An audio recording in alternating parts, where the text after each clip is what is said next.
Hello friends, welcome back. It's me Mayank. This is my 7th video on the series of important formulas for the competitive exams. Today I am again discussing the formulas from the chapter logarithm. इसे पढ़ते कैसे हैं? y is equal to log x to the base a. log x to the base a. एक बार हम ऐसा करते हैं कि सारे फॉर्मूलाज के लिस्ट बना लेते हैं. पहला फॉर्मूला कहता है log a to the base a. ये कितना होता है? 1. दूसरा formula log 1 to the base a. ये कितना होता है? 0. log 1 किसी भी बेस पे रहेगा तो उसकी वैल्यू क्या होगी? हमेशा 0 होगी. log x into y to the base a. ये क्या होता है? log x to the base a plus log y to the base a. The fourth formula from this series is log x by y की base a. ये क्या होती है? log x to the base a minus log y to the base a. जो fifth formula होगा log x की power के base a. ये क्या होता है? इसमें जो ये x की पावर है ये आगे मल्टीप्लाई हो जाता है log x to the base a. The sixth formula is log x base a की पावर k. इसमें क्या है? इसमें बेस की पावर k हो गया तो ये जो k होता है ना ये बाहर डिवाइड हो जाता है और क्या लिख देते हैं हम लोग? log x की base a. The seventh formula is log x to the base a. This will be equal to log x. इसे हम किसी भी बेस पे मान ले b divided by log a to the base b. मतलब यहाँ ये आर्गुमेंट है, यहाँ ये बेस है तो ये दोनों आर्गुमेंट में आ गया. हम इसे इस फॉर्म में लिख सकते हैं.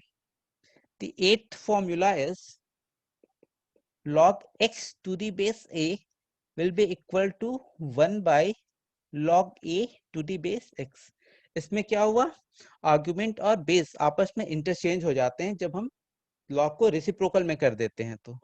The ninth formula is a की power log x to the base a and this will be equal to x.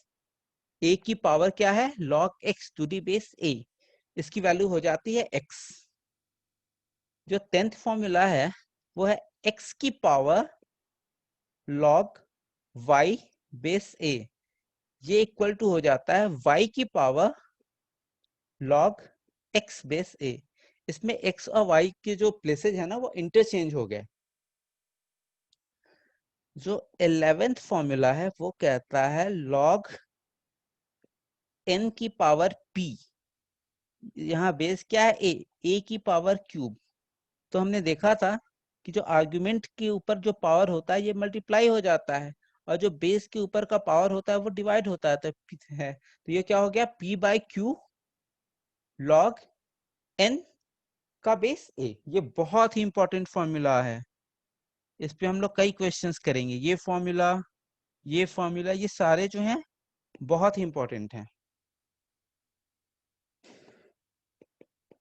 log 2 to the base 10 की वैल्यू क्या होती है? 0.310. इसे याद कर लीजिएगा.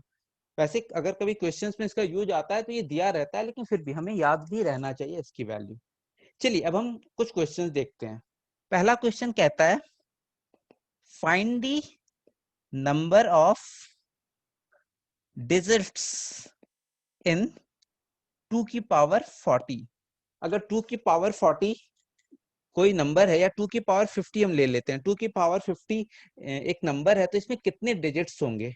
ये हमें लॉग से सॉल्व होता है. तो इसे मान लो x इज इक्वल टू 2 की पावर 50 टेकिंग लॉग बोथ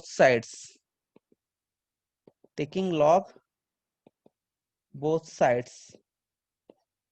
तो ये क्या हो जाएगा? log x. यहाँ बेस का मैंने जिक्र नहीं किया, इसका मतलब ये बेस 10 है. इक्वल टू क्या हो जाएगा? log 2 की पावर 50 बेस 10. तो ये 50 बाहर आ जाएगा और ये कितना हो जाएगा? log 2 to the base 10. अभी हमने देखा था log 2 की वैल्यू कितनी होती थी? 0.310.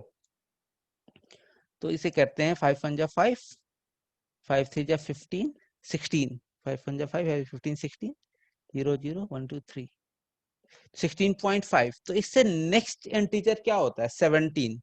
तो नंबर ऑफ डिजिट्स इन 2 की पावर 50 जो होगा वो 17 होगा। चलिए एक अगला क्वेश्चन देखते हैं। log 7 log base 5 under root of x plus 5 plus under root of x is equal to 0। ये भी कैट का आया हुआ ओल्ड क्वेश्चन है, इसे एक बार हम समझते हैं। कल हमने ऐसा क्वेश्चन किया था कि सबसे पहले हमें ये लॉग हटाना होगा। जब ये लॉग हटाना होगा तो क्या करेंगे, ये 7 जो है यहाँ सेंड कर देंगे। तो हमारा क्या हो जाएगा log base 5 under root of x plus 5 plus under root of x that will be equal to 7 की पावर 0, और इसकी वैल्यू क्या हो जाएगी 1।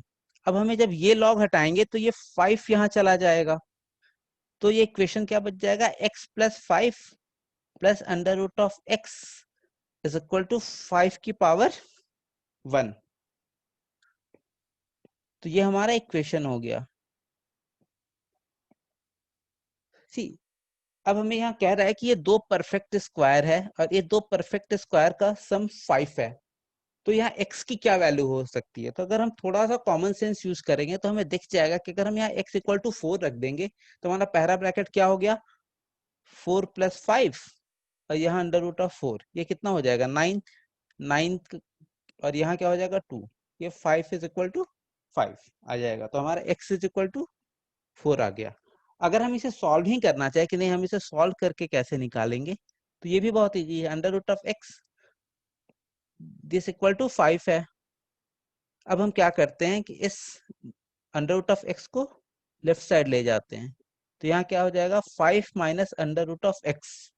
इसके बाद हम क्या करते हैं लिख देते हैं स्क्वायरिंग बोथ साइड्स।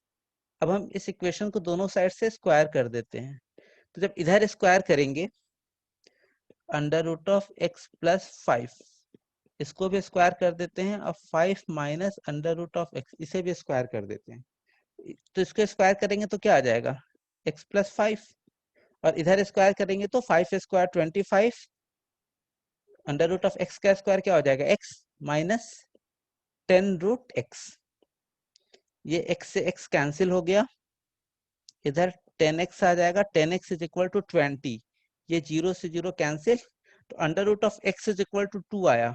तो अब यहाँ से क्या कर दे फिर से कर दे स्क्वायरिंग बोथ साइड्स, तो ये x इज इक्वल टू 4, ये 0 से 0 कट गया तो हमारा सिर्फ 2, हमारा 4 आंसर आ गया। चलिए एक और क्वेश्चन करते हैं। क्वेश्चन 3 कहता है log x base 3 plus log x square base 9 plus log x cube base 27 equal to 9, तो फाइंड x। इसमें हमें x की वैल्यू निकालनी है।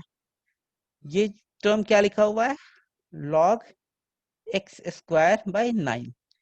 तो अभी हमने देखा था कि हमें log x स्क्वायर है, इस 9 को हम क्या लिख सकते हैं 3 के पावर 2। तो अभी हमने एक फॉर्मूला पढ़ा था ना क्या log p की पावर q अपॉन, फॉर्मूला क्या था वो एक बार हम देख लेते हैं। ये log n की पावर यहाँ p by q log n base a आ जाता था। तो उसी तरीके से अगर हम यहाँ देखें तो यहाँ भी 2 है और ये बेस के पावर में भी 2 है, तो 2 बाई 2 और log x बेस 3 आ गया, यहाँ 2 से 2 कैंसिल हो गया। जब ये थर्ड हम करेंगे, जब हम इसको लेंगे, यहाँ क्या लिखा हुआ है log x क्यूब बाई 27, इसे भी हम उसी फॉर्म में लिख सकते हैं log 3 बेस 3। यहाँ 27 को क्या लिख सकते हैं हम 3 की पावर 3, और ये यहाँ x है, तो ये फाइनली क्या आ गया log x बेस 3, ये 3 बाई 3 ये कैंसिल हो गया। तो जो हमारा इक्वेशन है, जो हमारा इक्वेशन था क्या था log x base 3, log x base 3 plus log x base 3 plus log x base 3, ये कितना हो गया 9 के बराबर, क्योंकि हमने इसको भी जब रिड्यूस किया तो हमारा यही आ गया log x बेस 3, और जब हमने थर्ड पॉइंट को भी रिड्यूस किया तो किसमें आ गया log x बेस 3। तो ये हमारा क्या हो गया 3 log x base 3, this is equal to 9। तो 3 से इधर कैंसिल कर देंगे तो 3 आ जाएगा। तो अब क्या हो गया log x base 3 is equal to 3। तो हमें x चाहिए, मतलब इस log को हटाएंगे तो ये 3 यहाँ शिफ्ट हो जाएगा, तो x की पावर क्या हो जाएगा 3 की पावर 3 27। ये भी बहुत इंपॉर्टेंट क्वेश्चन है, और ऐसे क्वेश्चन एग्जाम में बहुत सारे आते हैं। अगला क्वेश्चन करते हैं। ये कहता है 25 log 3 बेस 5, इसकी हमें वैल्यू निकालनी है। किसकी वैल्यू क्या होगी, फाइंड इट्स वैल्यू। तो जब आपने ये देखा तो आपके दिमाग में ना वो फॉर्मूला जाना चाहिए। कौन सा फॉर्मूला, कि a की power log x base a equal to x होता है। तो मीन्स यहाँ भी a होना चाहिए और यहाँ भी बेस सेम होना चाहिए a और a, लेकिन यहाँ 25 है और यहाँ 5 है। तो क्या हम 25 को 5 में रिड्यूस कर सकते हैं, बिल्कुल कर सकते हैं। कैसे, इस 25 को हम क्या लिखते हैं 5 square log 3 base 5 is equal to, इसको वैल्यू निकालनी है। तो क्या ये 2 जो है ये यहाँ शिफ्ट हो सकता है। अगर हम ऐसे लिखते हैं कि अगर हम इस तरीके से लिखते हैं कि x की पावर k a जो होता है वो k आगे आ जाता है log x बेस a, तो ये k मल्टीप्लाई भी तो हो सकता है। तो ये 2 अगर 3 के पावर में आ गया तो हमारा ये इक्वेशन क्या हो जाएगा 5 log 3 स्क्वायर की पावर 5। और हमारा फॉर्मूला क्या होता था, ये होता था ना कि a log a की पावर x, ये कितना हो जाता था x हो जाता था। तो यहाँ क्या हो जाएगा हमारा वैल्यू, ये हमारा वैल्यू हो जाएगा 3 स्क्वायर, 3 स्क्वायर मीन्स 9। ये हमारा आंसर हो जाएगा। ये भी देखने में बहुत सिंपल है लेकिन बहुत इंपॉर्टेंट है, इसे भी आप एक दो बार जरूर प्रैक्टिस करिएगा। अगला क्वेश्चन जो है जो हम देखते हैं, ये कहता है if A B C are positive real numbers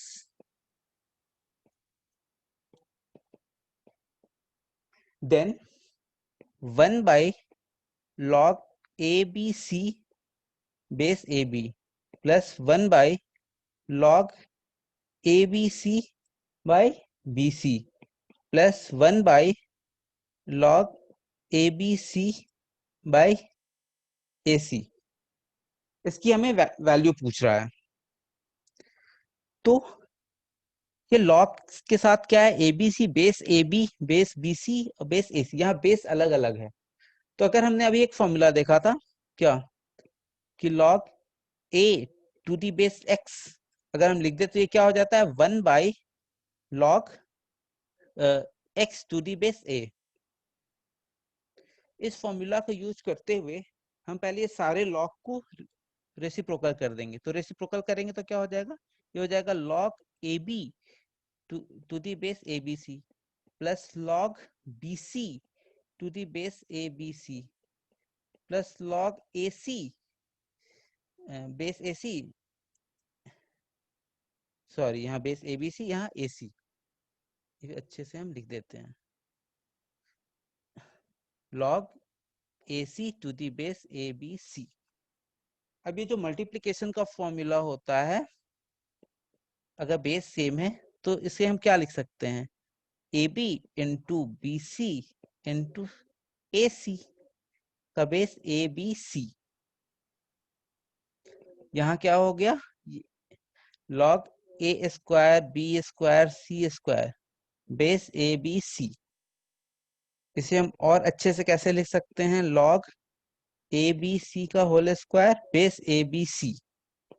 फिर ये जो 2 है ये बाहर आ जाएगा तो क्या हो जाएगा log A B C base A B C, और इसकी वैल्यू हम जानते हैं क्या होता है 1। तो हमारा इसका आंसर 2 आ गया। चलिए एक और क्वेश्चन हम लोग करते हैं इस पे। ये कहता है if log a base 3 into log x base a is equal to 4, find x।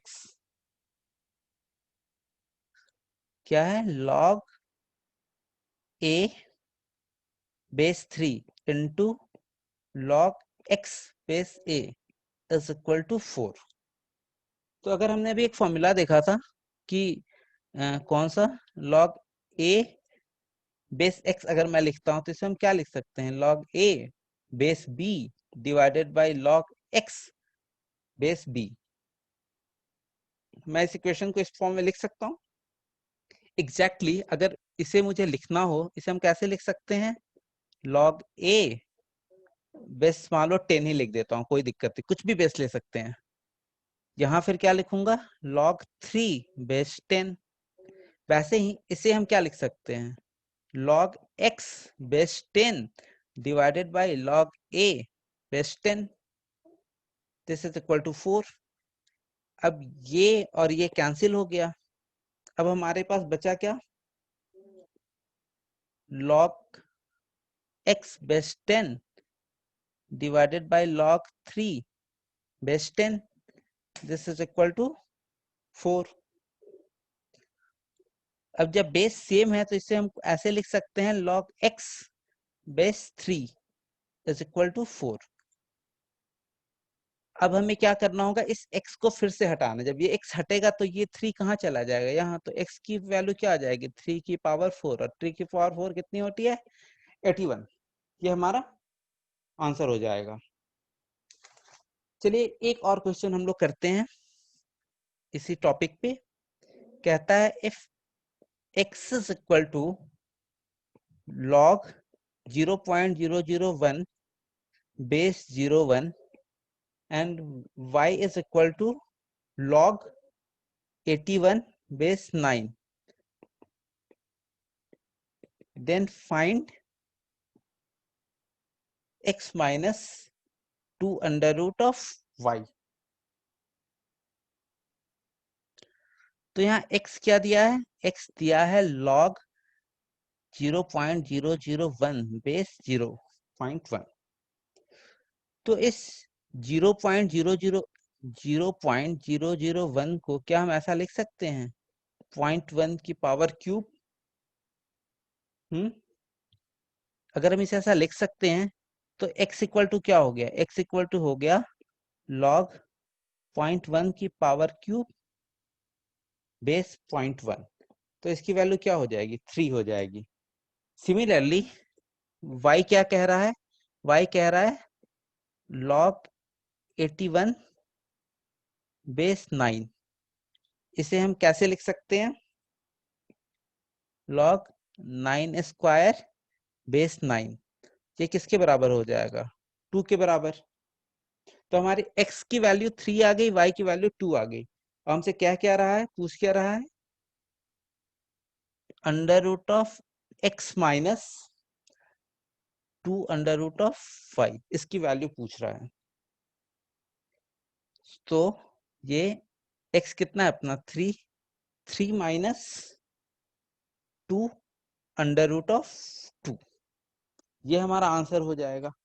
अगर आप थोड़ा और ध्यान दोगे तो एक्चुअली ये 3 है। ये 3 आया कहाँ से? इसे हम ऐसे लिख सकते हैं, देख के बताना कि इस 3 को हम ये लिख दें 2 + 1 माइनस 2 अंडर रूट ऑफ 2। ये a स्क्वायर, ये b स्क्वायर, और ये -2ab है। तो इस 2 को under root of a square में हम कैसे लिखेंगे? √2 का whole square plus 1 square -2 under root 2 into 1। तो बेसिकली ये जो लिखा हुआ है वो ये लिखा हुआ है √2 - 1 का होल स्क्वायर। और कल मैं आपको बताया था कि जब हम लिखते हैं log x to the base a, तो हमने क्या कहा था कि ये x जो है x should be greater than 0, a will also be greater than 0 and a will not equal to 1. तो a के केस में एक्चुअली जब लॉग का हम ग्राफ देखते हैं ना, तो लॉग का दो ही ग्राफ बनता है. अगर हम इसे x एक्सिस मान ले, x ओ x डैश, अगर यहाँ हम y एक्सिस मान ले, y और y डैश, तो जो लॉग का ग्राफ होता है ना, वो ये ग्राफ होता है. ये कब होता है? जब हम ये y equal to log x base a, जब a जो है वो 0 से बड़ा है. मतलब यहाँ इस एक्सिस पे क्या होता है? x होता है, यहाँ 1 है, यहाँ 2 है, यहाँ 3 है. ये जो वैल्यू होता है ना, जहाँ log की वैल्यू 0 होती है, ये 1,0 होता है. मतलब at x equal to 1 y की वैल्यू क्या आती है? 0 आती है. इसीलिए log 1 किसी भी बेस पे 0 होता है. और ये इंक्रीजिंग फंक्शन है. मतलब जैसे जैसे x की वैल्यू, अगर यहाँ x की वैल्यू बढ़ रही है तो y की वैल्यू बढ़ती जा रही है. जो दूसरा हमारा ग्राफ होता है वो कब बनेगा? जब जो हमारा बेस है ना ए, जब वो 0 और 1 के बीच में लाई करेगा, तो वो जो हमारा ग्राफ होता है वो इस तरह का होता है. जैसे जैसे वैल्यू बढ़ती जाती है, ये घटता जाता है. तो अगर पहला ग्राफ इंक्रीजिंग फंक्शन का है,